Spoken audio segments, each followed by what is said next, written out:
سلام، مرحبا بكم عندي في قناة حكايات وروايات من حول العالم. اليوم القصة ديالنا أو الجريمة اللي غنهضروا عليها طرات في ولاية كولورادو. أولا نبداو مع الشخصية الرئيسية اللي في هذه القصة، أو بالأحرى المجرم ديال القصة ديالنا، كريس واتس. كريس واتس تزاد في 1990 في ولاية كارولينا الشمالية. عاش في دار عادية، ولكن الطفولة ديالو كانت فيها بزاف ديال الجمود. الأب ديالو كان كيخدم بزاف وهادئ، وبعض المرات كيكون صارم. الأم ديالو الشخصية ديالها قوية، كتدخل في كل شيء وبغى كل شيء يكون بالطريقة اللي كتبغي هي. كريس كان طفل سكوتي مطيع، وكيتهرب من المواجهة. ما كيخرجش بزاف وما عندوش أصدقاء. المعلمين في المدرسة كانوا ديما كيقولوا عليه ولد محترم، ولكن كيخاف يبدي الرأي ديالو. ما كيهدرش بزاف وكيخزن كل شيء داخله. هاد النوع من الأطفال في الغالب كيكبر بلا قدرة على أنه يعبر وبلا قدرة أنه يواجه، وكيجمع الضغط كله فيه بحال شي قنبلة موقوتة. في الفترة ديال الثانوية كان نفس الشيء. كريس ماشي ديال المشاكل، داخل سوق راسو، ماشي ديال الرياضة، ما عندوش علاقات مع الأصدقاء. روتيني بزاف، من المدرسة للدار، من الدار للمدرسة. ما كانش عنده تجارب غرامية بزاف، وما كانش كيعرف يعبر على المشاعر ديالو مع الجنس الآخر أو الجنس اللطيف. وعمره ما بصراحة عمره، يعني بالنسبة للطفولة أو فترة المراهقة، ما عنده حتى شي دلائل اللي كتدل أنه دار شي حاجة متهورة أو شي حاجة أو شي جريمة من قبل. بالعكس، البرود كان جزء من شخصيته. منين وصل لواحد السن تعرف على شانن. هي شخصية قوية بزاف، مرحة، واضحة، متحكمة، واثقة من نفسها، العكس تام ديالو. شوية قريبة من الشخصية ديال الأم ديالو. النهار الأول اللي شافها فيه حس بواحد طمأنينة، واحد الأمان، واحد الحماية. هي كانت كتعرف تهدر، كتعرف تقنع الشخص الآخر، كتعرف تقيم علاقات يعني مع الناس، دير صداقات، ومن النوع اللي كتخطط. يعني هي الباص. وهو عمره ما كان كيقرر في حياته، ديما شي حد كيقرر ليه، هو غير كيتبع. واخيرا لقى شي حد يقرر ليه. شانن كانت حتى هي يعني خارجة من علاقة فاشلة، وهي عندها مرض مناعي مزمن. ما كانتش باغية شي حد يدخل حياتها، كانت باغا تركز غير على راسها.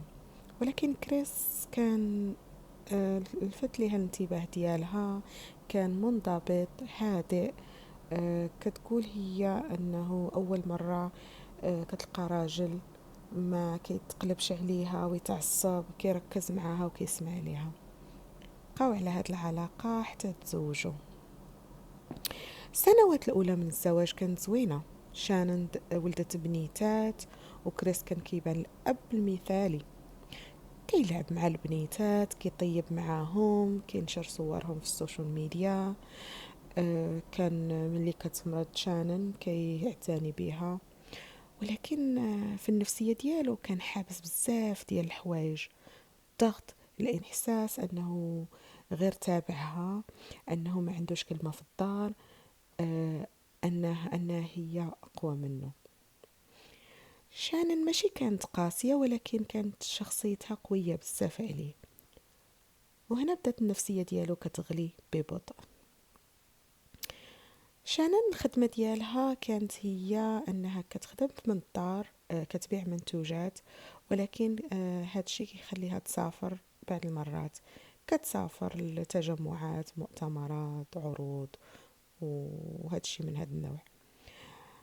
وهادشي عطا كريس واحد الفرصة أنه كيبقى بوحدو بزاف، وكيحس بواحد الحرية، أن ما كاين حتى حد كيقول ليه ما ديرش هكا، وهذا خطأ، وهذا. بدا كيفكر هو في الاعترافات ديالو قال لك انا ملي كنكون بوحدي كتجيني هاد الافكار، واش حياتي كلها غادي تبقى هكذا؟ شنو المكان ديالي انا في هاد الاسره؟ ما عندي كلمه، ما عندي وجود، ما عندي اهميه في هاد الاسره، يعني مرته هي الكل في الكل. وهاد الافكار هذه هي اللي غتفتح الباب للجريمه. خلينا نهضروا على نيكول كيسنجر. نيكول كيسنجر كانت زميلة ديال كريس في الشركة اللي كيخدم فيها. كيخدموا في واحد الشركة ديال النفط، وهي كانت كتخدم معاه. شخصيتها تماما عكس شخصية شانن. هي كانت هادية وناعمة، وكتسمع ليه ملي كيهضر، كتضحك معاه، ما كتضغطش عليه، كتعطيه وقت. كان كيعجبو هاد التعامل اللي كتعامل معاه، ديما كتسولو كي داير. يعني كتخليه هو الراجل، هو اللي يتحكم. ومن هنا بدات العلاقه ديالو معاه كتقوى. ولاو كيديروا مواعيد سريه، يتلاقاو في المطاعم، يصيفطوا لبعضياتهم رسائل الغرام، يصيفطوا بعضياتهم تصاور وحتى فيديوهات. نيكول بدات كتوهمه بانه يقدر يبدا حياه جديده معاها. كتقول له احنا من ضمن الميساجات اللي مصيفطه له في الارشيف، كتقول له احنا نقدروا نبداو حياه زوينه. البنات كيسببوا لك زعما بنيتاتو كيسببوا لك الضغط في الحياه. انت تستاهل شي حد يهتم بيك، ورسائل بزاف اللي خلاتو بدا كيشوف الاسره ديالو كمشكل وعائق بدل ما يكون نعمه. واحد المرة شانن جاتها خدمة في واحد الولاية اللي هي فيها الوالد والوالد ديالها، فبالمرة خدات بنيتاتها معاها وسافرت. بقى كريس بوحدو، وكان هاد الوقت اللي العلاقة ديالو مع العشيقة ديالو بدات كتقوى أكتر وأكتر. ملي رجعت شانن تفاجأت. شهر وهي مسافرة هي والبنيتات، ما استقبلهمش بديك الحرارة، ما كيعنقش، ما كيبوش، ما كيسولش كيف كانت الرحلة ديالك. البنيتات يعني هاملهم، ودائما كيقلب في داك التليفون ديالو، وهي تفهم، وهي تشك، وهي تخاف. صيفطت لصاحبتها القريبة منها، كتعاود ليها وكتقول ليها راه شي حاجة كاينة، رانا حاسة ان راجلي كيهضر مع شي وحدة غيري. ودازت الايام ماشي طويلة بزاف، ايام يعني قصيرة، بقاو على هاد الحال. هي غير مقابلاه، غير حاضياه، وكتشوف التصرفات ديالو، بدات كتجسس عليه. عرفت ان كاينه يعني وحده اخرى في حياته، وقررت انها غادي تواجهه. كانت هذه اخر مكالمه معها مع صاحبتها، وقالت لها انها هي كانت مسافره عاوتاني، جاتها فرصه سفر اخرى ديال العمل، وقالت لها انا غير غادي نرجع، غادي نواجهه. وتذكروا هاد الصديقه لان غادي نعاود نجبدها لكم مره اخرى. المهم فعلا كملت الخدمة ديالها، ما باتتش تما، شدت الطيارة في نفس النهار ورجعت. وصلت الجوج الليل. الجوج الليل الكاميرا ديال الجيران غادي تسجلها انها غادي تهبط من السيارة ديالها، وغادي تهبط الباليزة ديالها، وغادي تدخل الدار. وللأسف كانت هذه هي آخر مرة كتدخل فيها شانن لدارها أو كتصور في أي كاميرا. حطت الأغراض ديالها وطلعت لعنده نيشان البيت ديالو. بدات كتسولو علاش تبدلتي، واش كتخوني، واش باغي تطلقني، شكون هادي. المشكل ان كريس ما كيجاوبهاش، ساكت وكيغلي من الداخل وما عارفش كيفاش يهضر معاها. واحد شوية وهو ينفجر، ما قال حتى كلمة، هزها ولاحة فوق الناموسية وبدا كيخنق فيها حتى خرج النفس الأخير. راجل ضعيف الشخصية، ولكن في ذاك النهار كان آلة قاتلة. بيلا وسيليست بنيتاتو سمعوا الضجة. بيلا فتحت الباب وكتقول له بابا مال ماما مال ماما. ما ردش عليها. غطى الجثة ديال مراتو بيزار وهبطها من الدروج، غير مجرجرها، ما هزهاش، رغم انها حامل. كانت حاملة بوليد وكانوا كيتسناو هاد الوليد. المهم هز البنيتات وحطهم في السيارة، وحط شانن اللي ملوية في ليزار وميتة في الكوفر ديال الطوموبيل. تخيلوا البنيتات مركبهم في الطوموبيل وماماهم ميتة في الكوفر. ساقوا لمدة 40 دقيقة وهو كيسوق بيهم، وطول الوقت بنته الكبيرة كتقول له مال ماما مال ماما. بنيته الصغيرة ما كتهدرش، باقا صغيرة. المهم من بعد 40 دقيقة ديال السوقان وصل للخلا.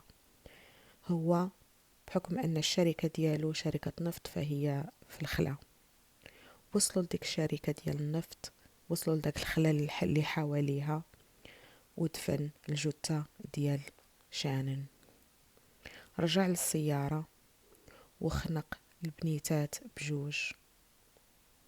للأسف وباعترافاته بنته الكبيرة بقت كتقول ليه علاش يا بابا علاش، ستوب داري ستوب، حبس يا بابا حبس، واي داري واي، علاش علاش.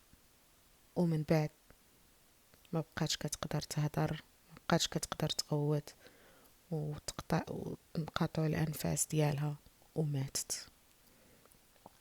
الكارثة أنه شد الجثث ديال بناته وطلع لواحد البرميل كبير مخزنين فيه النفط ورماهم في داك البرميل.